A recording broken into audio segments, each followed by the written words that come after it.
गौर से सुनिए दोस्तों, क्या आपने कभी खुद से यह सवाल किया है कि अगर आपका मन आपका गुलाम बन जाए तो आप क्या नहीं कर सकते? क्या आपने कभी महसूस किया है कि आपकी जिंदगी में सबसे बड़ी लड़ाई बाहर की दुनिया से नहीं, आपके अपने मन से है? सुबह उठने का मन नहीं करता, कुछ नया सीखने का मन नहीं करता, बुरी आदतें छोड़ने का मन नहीं करता, गुस्सा आ जाता है, मन भटक जाता है, काम का मन नहीं करता, और फिर दिन के अंत में पछतावा होता है कि आज भी खुद से हार गया। कभी सोचा है कि ऐसा क्यों होता है? इस वीडियो में हम उसी गहराई तक उतरेंगे जहां से यह सारा खेल शुरू होता है, आपके मन से। और बात बस समझने की नहीं है, बात है जागने की, सच को देखने की और अपने मन को साधने की। क्योंकि जिसने अपने मन को साध लिया उसने सारा संसार जीत लिया। गौतम बुद्ध ने कहा था, मन ही सब कुछ है, तुम जो सोचते हो वही बन जाते हो। अब जरा सोचिए, अगर आपका मन ही बार बार सोचता है कि मैं कमजोर हूं, मुझे नहीं आता, मेरा ध्यान नहीं लगता, तो वह सोच धीरे धीरे आपका सत्य बन जाती है। और यही है मन की सबसे बड़ी चाल। वो आपकी बनाई हुई आदतों, भावनाओं और यादों का गुलाम बन जाता है और आपको गुलाम बना देता है। मन एक बंदर की तरह है जो हर पल उछलता है, कभी भविष्य की चिंता में तो कभी अतीत के पछतावे में। आपके साथ भी होता है ना? आप कुछ करने बैठते हैं और अचानक मन कोई पुरानी बात याद दिला देता है, कोई दुख, कोई गलती, कोई डर, और फिर आप वहीं अटक जाते हैं, कुछ करते ही नहीं। आपका शरीर वहीं बैठा होता है, पर मन कहाँ होता है कोई नहीं जानता। अब जरा सोचिए, यह वही मन है जो आपको महान बना सकता है, अगर आप इसे समझ लें, इसे दिशा दे दें। क्योंकि मन खुद नहीं जानता कि क्या अच्छा है, क्या बुरा है। वह तो बस जिस चीज को आप बार बार दोहराते हो उसी को सच मान लेता है। अगर आप हर रोज खुद से कहते हो, मैं कुछ नहीं कर सकता, मेरा मन नहीं लगता, मेरी किस्मत खराब है, तो मन वही दोहराएगा, वही परोसता रहेगा और आप उसी में डूबते जाओगे। पर अब वक्त आ गया है कि आप इस मन को पहचानो, इसका व्यवहार समझो, इसकी चालाकी पकड़ो और इसे खुद के अधीन करो। मनोविज्ञान कहता है कि हमारे 95% निर्णय हमारे अवचेतन मन से लिए जाते हैं। यानी हम जो सोचते हैं, जो महसूस करते हैं, उसका बड़ा हिस्सा हमें पता भी नहीं चलता, और फिर भी वही हमारे जीवन की दिशा तय करता है। यानी अगर आपने अपने मन को सही प्रशिक्षण नहीं दिया तो वह बिना आपकी मर्जी के आपको वहां ले जाएगा जहां आप कभी नहीं जाना चाहते थे।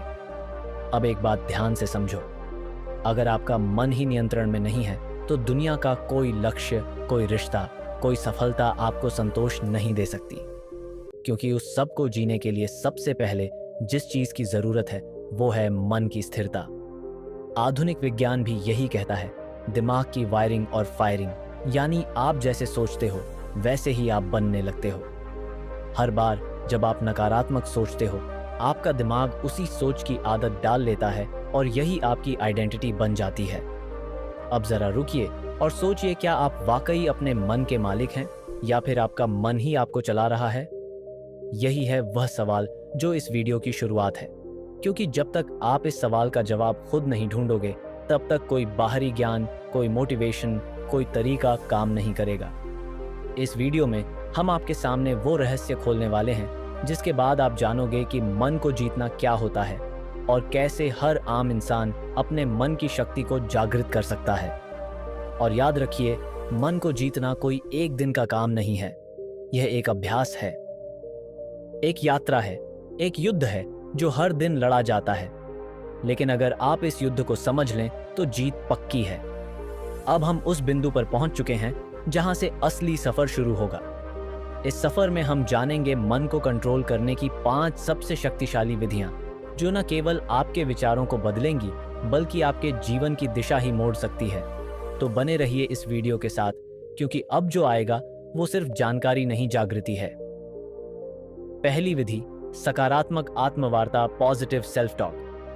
क्या आपने कभी अपने आप से कहा है, मुझसे नहीं होगा, स्विंगल, मैं हमेशा गलती करता हूं, जेरेनियम, मेरे बस की बात नहीं है? अगर हां, तो आज इस वीडियो को पूरा देखना आपके जीवन की दिशा को बदल सकता है। क्योंकि जिस व्यक्ति से आप सबसे ज्यादा बातें करते हैं वह कोई और नहीं, आप खुद हैं। और यही बातचीत आपके भविष्य की दिशा तय करती है। हमारा मन जो सोचता है वही हम बनते हैं। यह बात सिर्फ कोई मोटिवेशनल डायलॉग नहीं है, यह विज्ञान भी कहता है और ब्रह्म ज्ञान भी। मन को कंट्रोल करने की पहली शक्तिशाली विधि है सकारात्मक आत्मवार्ता, यानी अपने आप से सकारात्मक बातें करना। यह कोई मामूली आदत नहीं, यह आपकी आत्मा से सीधा संवाद है। जब हम रोज खुद को नकारात्मक बातें कहते हैं, जैसे मैं कमजोर हूं, मेरे साथ ही ऐसा क्यों होता है, मुझे कुछ नहीं आता, तो हमारा अवचेतन मन, सबकॉन्शियस माइंड उन बातों को सच मानने लगता है। फिर वही बातें हमारी आदत बन जाती है, हमारी सोच बन जाती है और धीरे धीरे हमारा भविष्य भी वैसा ही बनने लगता है। मनोविज्ञान कहता है कि हमारा अवचेतन मन हर उस बात को रिकॉर्ड करता है जो हम खुद से बार बार कहते हैं। इसलिए अगर आप खुद से बार बार बोलते हैं मैं हार जाऊंगा, तो आपकी सोच हारने वाली बन जाएगी। और अगर आप खुद से रोज बोले मैं कर सकता हूं, मैं सीख सकता हूं, मुझे खुद पर विश्वास है, तो आपका दिमाग उसी दिशा में काम करने लगेगा। सफलता की दिशा में इस आत्मवार्ता का असर केवल आपके आत्मविश्वास पर ही नहीं पड़ता, बल्कि यह आपके शरीर की ऊर्जा, आपके फैसले और आपकी दृष्टि तक को प्रभावित करता है। गौतम बुद्ध ने कहा था, मन ही सब कुछ है, जैसा तुम सोचते हो वैसे ही बन जाते हो। उनकी यह बात आज के विज्ञान से भी मेल खाती है। पॉजिटिव सेल्फ टॉक हमारे न्यूरॉन्स को नए रास्ते बनाने पर मजबूर करती है। यानी जब आप बार बार खुद से अच्छा बोलते हैं, तो आपका दिमाग नई संभावनाओं के लिए खुलने लगता है। अब सवाल उठता है, यह सकारात्मक आत्मवार्ता करनी कैसे है? सबसे पहले हर सुबह उठते ही अपने आप से एक बात जरूर कहिए, मैं आज पहले से बेहतर हूं और हर दिन आगे बढ़ रहा हूं। ये छोटे छोटे वाक्य आपके दिन की दिशा तय करते हैं। दूसरा, जब भी कोई काम मुश्किल लगे तो खुद से यह मत कहो कि मुझसे नहीं होगा, बल्कि कहो यह चुनौती है और मैं इसे सीखने का मौका मानता हूं। इस सोच से आपका डर छंटने लगता है। तीसरा, अगर आप किसी गलती को लेकर खुद को कोसते हो, तो उसी समय खुद से कहो मैं सीखने वाला हूं, गलती मेरी पहचान नहीं है। यह आत्मस्वीकृति आपके मन को बोझ से मुक्त करती है। दुनिया में कोई भी सफलता तब तक नहीं आती जब तक आप खुद पर विश्वास करना नहीं सीखते, और यह विश्वास तब पैदा होता है जब आप खुद से बात करना शुरू करते हैं सकारात्मक ढंग से। अब यहाँ एक बात और समझना बेहद जरूरी है। सकारात्मक आत्मवार्ता का मतलब यह नहीं कि आप हर हाल में खुद से झूठ बोले, बल्कि इसका अर्थ है अपने अंदर की सच्चाई को देखना, समझना और उसे उन्नत दिशा में मोड़ना।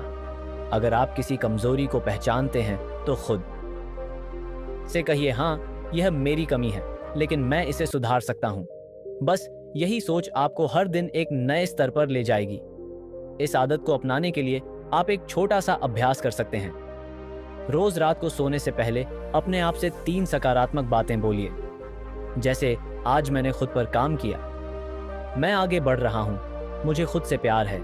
यह बातें छोटी लगती हैं, लेकिन यही छोटी बातें आपके अंदर की जंग को जीतने में मदद करती हैं। बुद्ध कहते हैं, खुशी हमारे अपने विचारों पर निर्भर करती है। तो अगर आपके विचार आपके खुद के बारे में नकारात्मक होंगे, तो आपके जीवन का हर कोना दुखी लगेगा। लेकिन अगर आप अपने अंदर सकारात्मक ऊर्जा भरते हो, तो मुश्किलें भी साधारण लगने लगती हैं। अब ध्यान दीजिए, यह तो सिर्फ पहली विधि थी, मन को नियंत्रित करने की शुरुआत। इस यात्रा में आगे और भी गहराई है, और अब हम प्रवेश करेंगे दूसरी विधि में, जो आपके मन को स्थिरता और गहराई प्रदान करेगी, ताकि आप न केवल सोएं सकारात्मक, बल्कि महसूस करें आत्मिक शक्ति।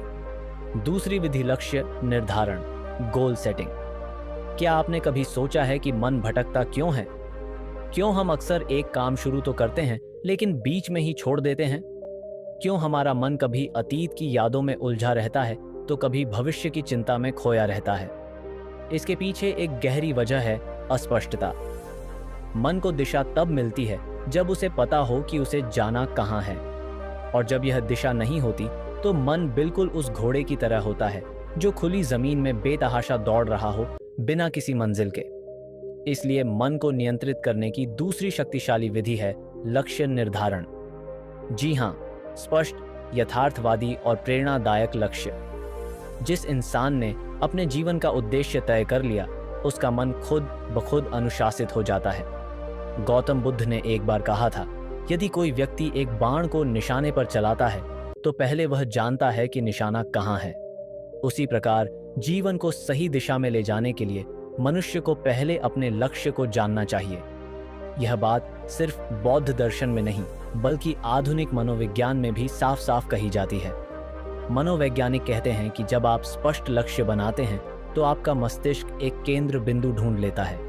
यह केंद्र बिंदु दिमाग को एक ही दिशा में सोचने, योजना बनाने और मेहनत करने के लिए प्रेरित करता है।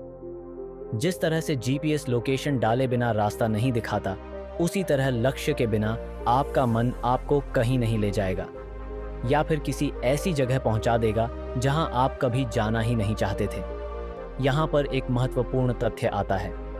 रेटिकुलर एक्टिवेटिंग सिस्टम (RS) यह हमारे मस्तिष्क का एक खास सिस्टम होता है जो हमें सिर्फ उन्हीं चीज़ों पर ध्यान देने देता है जो हमारे लक्ष्य से जुड़ी होती हैं। उदाहरण के लिए, अगर आप सोचते हैं कि मुझे एक लेखक बनना है, तो अचानक आपको किताबें, लेखन से जुड़ी जानकारी और अवसर खुद ही दिखने लगते हैं। यह कोई जादू नहीं है, यह आपका लक्ष्य और दिमाग का आपसी तालमेल है। अब सवाल यह है, लक्ष्य कैसा होना चाहिए? कई बार लोग बहुत बड़े बड़े लक्ष्य बना लेते हैं, लेकिन वह इतने धुंधले और अनियोजित होते हैं कि दिमाग उन्हें समझ ही नहीं पाता। इसलिए पहला कदम है अपने लक्ष्य को स्पष्ट और यथार्थवादी बनाना। उदाहरण के लिए, अगर आप कहते हैं मुझे सफल बनना है, तो यह बहुत ही धुंधला लक्ष्य है। लेकिन अगर आप कहते हैं मुझे अगले 6 महीनों में एक किताब लिखनी है या मुझे 1 साल में एक छोटा बिजनेस शुरू करना है, तो आपका दिमाग उस लक्ष्य है। यहाँ एक और बात समझना जरूरी है। लक्ष्य केवल मस्तिष्क को दिशा ही नहीं देता, बल्कि भावनात्मक ऊर्जा भी प्रदान करता है। जब हम एक लक्ष्य बनाते हैं और उसे पाने की कल्पना करते हैं, तो हमारे दिमाग में डोपामिन नामक रसायन रिलीज होता है। यह रसायन हमें खुशी, प्रेरणा और एक सकारात्मक ऊर्जा देता है। यानी लक्ष्य केवल मन को रोकता नहीं, बल्कि उसे चलने की सही प्रेरणा भी देता है। अब एक और सवाल उठता है, क्या एक लक्ष्य ही काफी है? तो इसका उत्तर है नहीं। लक्ष्य का विभाजन होना चाहिए। दीर्घकालिक लॉन्ग टर्म, मध्यकालिक मिड टर्म और लघुकालिक शॉर्ट टर्म। क्योंकि जब हम एक बहुत दूर का लक्ष्य बनाते हैं और उसके बीच कोई पड़ाव नहीं रखते, तो हमारा मन थक जाता है और कहता है अभी तो बहुत दूर है, फिर कभी शुरू करेंगे। इसलिए छोटे छोटे पड़ाव होना जरूरी है, ताकि मन को हर पड़ाव पर एक संतुष्टि और प्रगति की भावना मिलती रहे।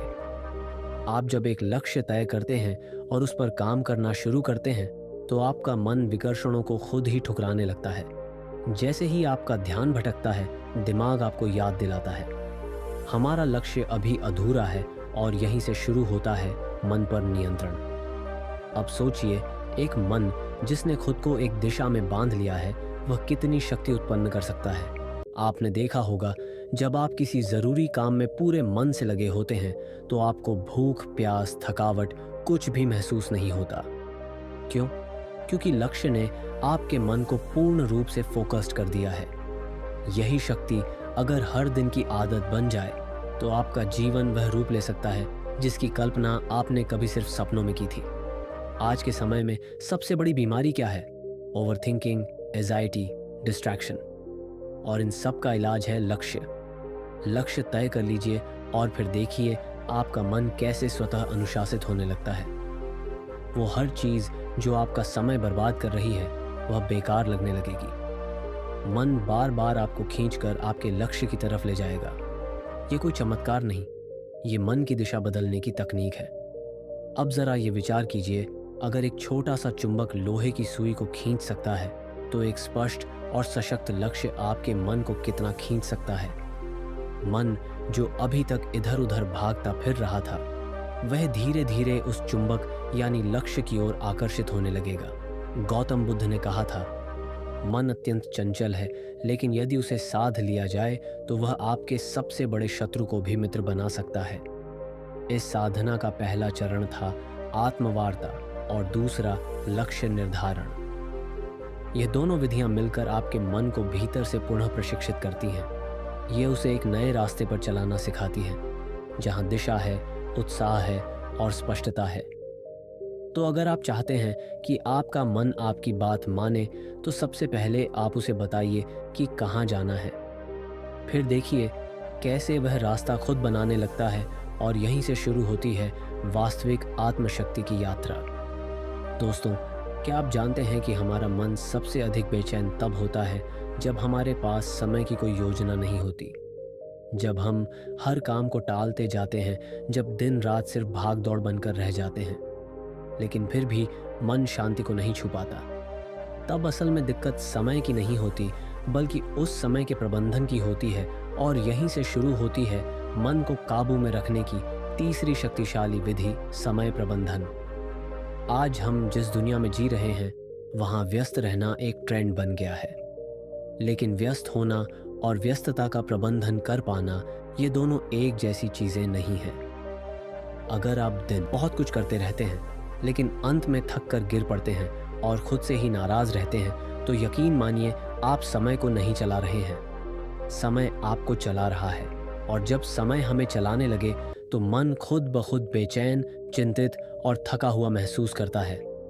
हमारा मस्तिष्क तब सबसे अच्छा काम करता है जब वह जानता है कि अगला कदम क्या है। मन को दिशा चाहिए, स्पष्टता चाहिए, और वह स्पष्टता आती है अच्छे समय प्रबंधन से। जब आप हर काम के लिए एक उचित समय निर्धारित कर देते हैं, जब आप जानते हैं कि किस काम को कब करना है, तो आपका मन खुद ब खुद शांत रहता है, क्योंकि उसे पता है अब कुछ भी अनियंत्रित नहीं है।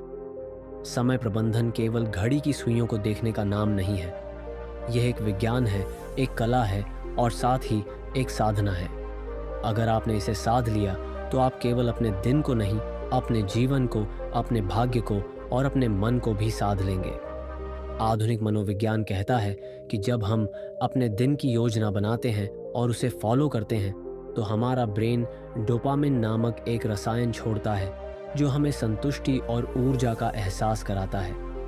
ये वही रसायन है जो तब निकलता है जब हम कोई उपलब्धि प्राप्त करते हैं। यानी यदि आप हर सुबह अपनी दिनचर्या तय कर लेते हैं और दिन के अंत में उस पर टिके रहते हैं, तो आपका मस्तिष्क आपको एक सफल व्यक्ति की अनुभूति देता है, जिससे आत्मविश्वास बढ़ता है, चिंता घटती है और मन शांत होता है।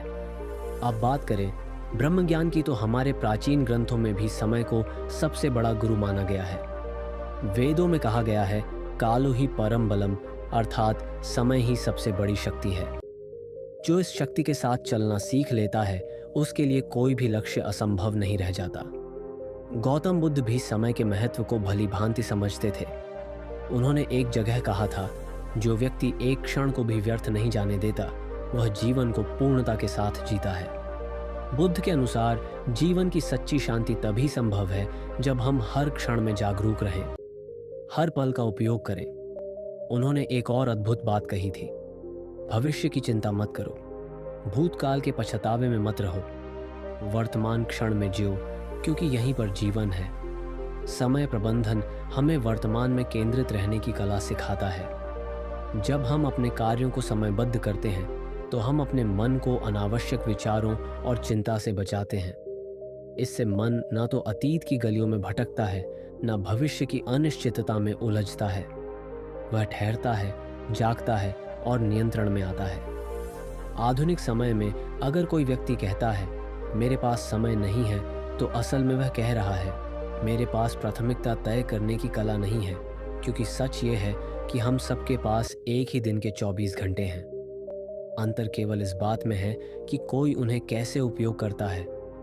कोई उस समय से अपने सपनों का महल बना लेता है, तो कोई उसी समय को टाल मटोल और आलस्य में गवा देता है।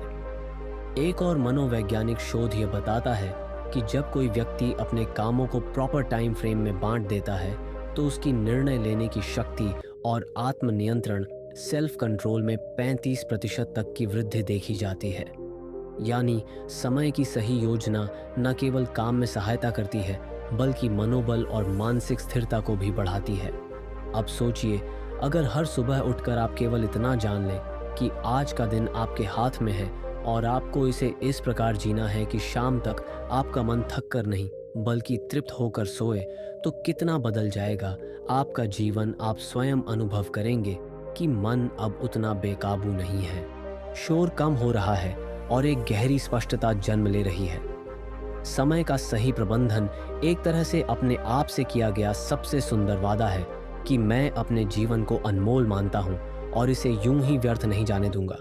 और जब यह भाव मन में दृढ़ हो जाता है, तब मन भी उसी अनुरूप काम करता है। वह आपके नियंत्रण में आने लगता है। तो यदि आप अपने मन को नियंत्रित करना चाहते हैं, शांत और स्थिर बनाना चाहते हैं, तो अपनी दिनचर्या को पुनः रचिए। हर घंटे का हिसाब रखिए और सबसे ज़रूरी, हर पल को पूरी जागरूकता और गहराई से जीने की आदत डालिए। जब मन देखेगा कि आप समय का सम्मान कर रहे हैं, तो वह भी आपको सम्मान देगा। दोस्तों, क्या आप जानते हैं, हम सबके भीतर एक ऐसी शक्ति है जो अगर जाग जाए तो ना कोई डर टिक सकता है, ना कोई चिंता, ना कोई भ्रम।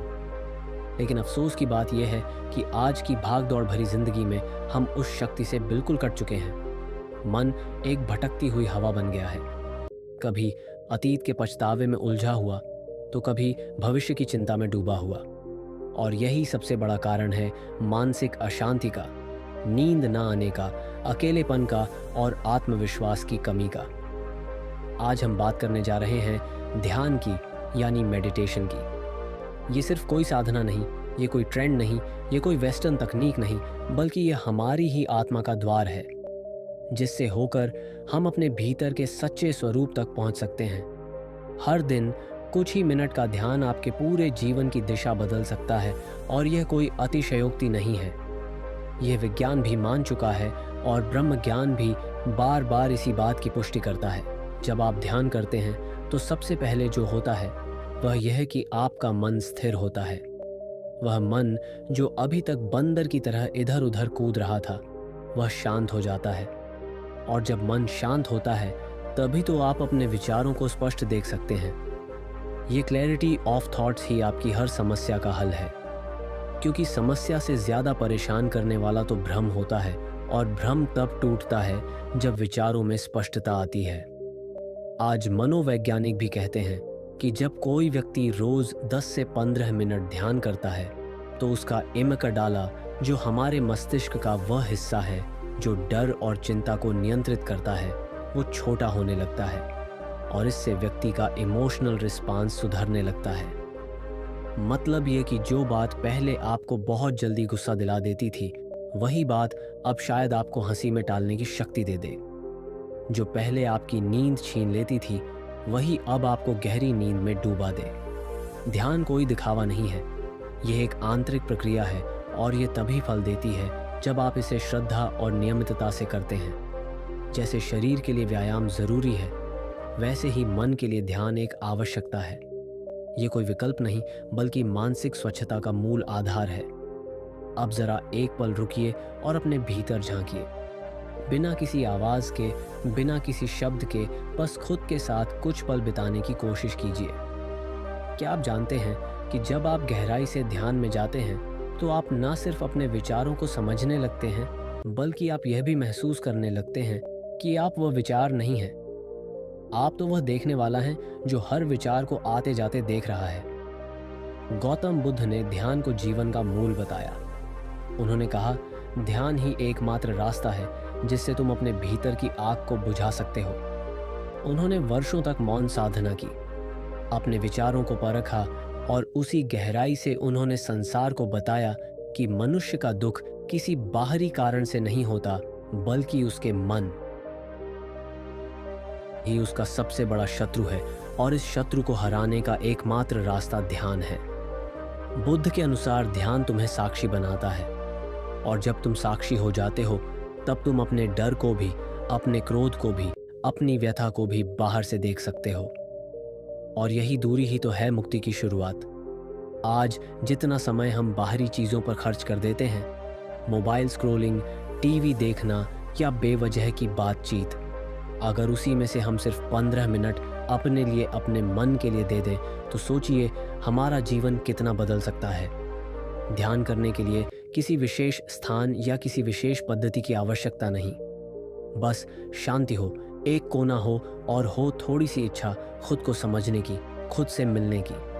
आप चाहे तो आंखें बंद करें, अपनी सांसों पर ध्यान दें, चाहे तो ओम का उच्चारण करें, चाहे तो सिर्फ मौन रहें। तरीका कोई भी हो सकता है, लेकिन परिणाम हमेशा एक ही मिलेगा, शांति, गहराई और भीतर की शक्ति। ध्यान हमें सिखाता है कि शांति बाहर नहीं, भीतर है। ध्यान हमें सिखाता है कि समाधान कोई और नहीं देगा, हमें खुद ही खोजना होगा। ध्यान हमें सिखाता है कि जब तक तुम अपने मन पर नियंत्रण नहीं करते, तब तक कोई भी चीज़ तुम्हें पूरी तरह संतुष्टि नहीं दे सकती। ना दौलत, ना रिश्ते, ना सफलता। और अंत में एक बात जो सबसे ज़रूरी है, ध्यान कोई एक बार का प्रयोग नहीं है। यह एक निरंतर यात्रा है। जैसे जैसे आप इस यात्रा में आगे बढ़ेंगे, वैसे वैसे आप खुद को उस रूप में जानने लगेंगे जो आप वास्तव में हैं। आप पाएंगे कि आप सिर्फ एक शरीर नहीं, एक नाम नहीं, एक पहचान नहीं, बल्कि आप शुद्ध चेतना हैं, शुद्ध शक्ति हैं। और जब यह बोध हो जाता है, तब मन पर नियंत्रण कोई कठिन कार्य नहीं लगता। तब चिंता मिट जाती है, तब डर भाग जाता है, तब भीतर से आवाज आती है, अब तू मुक्त है। और ठीक यहीं से हमारी अगली विधि की शुरुआत होती है, जो इस शुद्ध चेतना को और अधिक गहराई से पहचानने की ओर हमें ले जाएगी। जब जीवन की आपाधापी हमें थका देती है, जब विचारों का शोर इतना बढ़ जाता है कि अपने ही मन की आवाज सुनना मुश्किल हो जाता है, तब हम अक्सर मानसिक शांति की तलाश में भटकते हैं। हर कोई यही सोचता है, कैसे अपने मन को काबू में लाया जाए, कैसे इस बेचैनी से बाहर निकला जाए, कैसे अपने जीवन को फिर से संतुलित किया जाए। आज हम बात कर रहे हैं उसी खोज के अंतिम पड़ाव की, मन को कंट्रोल करने की 5 शक्तिशाली विधियों में से 5वीं विधि की, जो दिखने में सरल है लेकिन इसके पीछे छुपी है अनंत शक्ति। यह विधि है शारीरिक व्यायाम, यानी रेगुलर फिजिकल एक्सरसाइज। अब आप सोचेंगे कि इसमें ऐसा क्या खास है, क्या वाकई शारीरिक व्यायाम से मन शांत हो सकता है?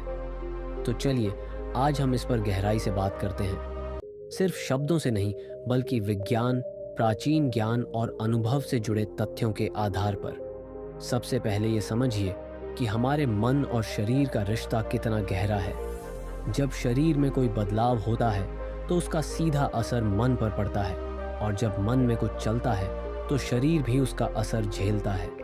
इसीलिए अगर आप अपने मन को नियंत्रित करना चाहते हैं तो शरीर को अनदेखा नहीं कर सकते। आधुनिक विज्ञान कहता है कि जब हम व्यायाम करते हैं, चाहे वह तेज चलना हो, योग हो, दौड़ना हो या कोई खेल, तो हमारा मस्तिष्क एंडोर्फिन्स नामक रसायन छोड़ता है, जिसे फील गुड हार्मोन्स कहा जाता है। ये वही रसायन है जो हमें सुकून देता है, तनाव को कम करता है और मन को स्थिर करता है। यही कारण है कि जो लोग रोजाना व्यायाम करते हैं, वे मानसिक रूप से की अस्थिरता ही उसका सबसे बड़ा शत्रु है, अस्थिर, शांत और सकारात्मक बने रहते हैं। अब अगर हम प्राचीन ब्रह्म ज्ञान की ओर देखें, तो वेदों और उपनिषदों में भी कहा गया है, शरीर माध्यम खलु धर्म साधनम, अर्थात ये शरीर ही धर्म पालन का पहला साधन है।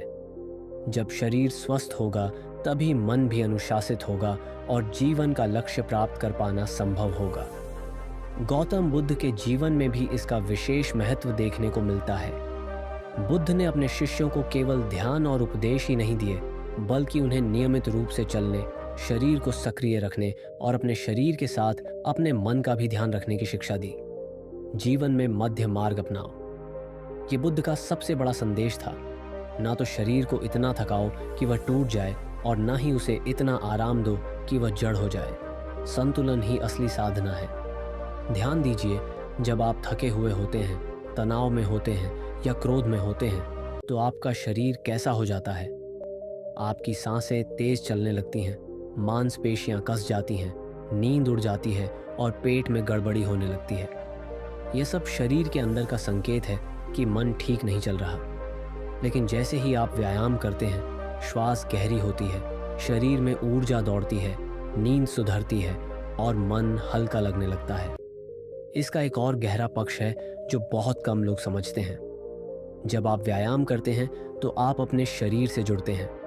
उस क्षण आप वर्तमान में होते हैं, अभी और यही है being in the present moment, जो कि ध्यान का सबसे मूल सिद्धांत है। और जब आप इस तरह से हर दिन अपने शरीर के साथ उपस्थित रहते हैं, तो धीरे धीरे आपका मन भी आपके नियंत्रण में आना शुरू करता है। व्यायाम का मतलब सिर्फ जिम जाना या भारी वजन उठाना नहीं है। यह तो आपकी दिनचर्या का एक हिस्सा बन सकता है, जैसे सुबह की सैर, सूर्य नमस्कार, प्राचीन योगासनों का अभ्यास या यहाँ तक कि खेतों में काम करना भी एक तरह का व्यायाम है। सवाल यह नहीं है कि आप क्या करते हैं, सवाल यह है कि आप कितनी नियमितता से करते हैं और कितनी श्रद्धा से करते हैं। और एक बात हमेशा याद रखें, जब आप अपने शरीर को रोज सुधारते हैं तो आप अनजाने में अपने मन को भी, एक नई मन को नियंत्रित करना कोई एक दिन का काम नहीं है। यह एक यात्रा है आत्मज्ञान की, अनुशासन की और अपने भीतर की शक्ति को पहचानने की। जब आप अपने मन को समझना शुरू करते हैं, उसे दिशा देना सीखते हैं, तो आप खुद महसूस करेंगे कि जीवन में कितनी शांति, स्पष्टता और ऊर्जा आ गई है। आज से ही छोटी शुरुआत करें, ध्यान करें, अपनी सांसों पर ध्यान दें, अपने विचारों को देखें और हर दिन खुद से जुड़ने का प्रयास करें। एक दिन, 2 दिन, 1 हफ्ता और धीरे धीरे आप अपने भीतर के उस मौन को महसूस करेंगे जो अब तक बाहर की दुनिया के शोर में खो गया था। और याद रखिए, मन पर विजय ही जीवन की सबसे बड़ी जीत होती है। अगर आपको ये वीडियो पसंद आया हो, अगर आपको इससे कुछ सीखने को मिला हो, अगर इन बातों ने आपके मन को छुआ हो, तो कृपया इस वीडियो को लाइक करें, अपने दोस्तों और परिवार के साथ शेयर करें और हमारे YouTube चैनल को सब्सक्राइब करें। आपका एक एक सब्सक्राइब हमें प्रेरणा देता है कि हम आपके लिए और भी गहरा और भी सार्थक ज्ञान लेकर आए। हमारा उद्देश्य सिर्फ वीडियो बनाना नहीं, बल्कि आपके जीवन में एक सकारात्मक बदलाव लाना है। तो जुड़िए हमारे साथ इस आत्मविकास की यात्रा में, क्योंकि आने वाले वीडियो में हम बात करेंगे एक ऐसे विषय पर जो आपके जीवन के हर कोने को रोशन कर सकता है। धन्यवाद। शांत रहिए, जागरूक रहिए और अपने भीतर की शक्ति को पहचानते रहिए।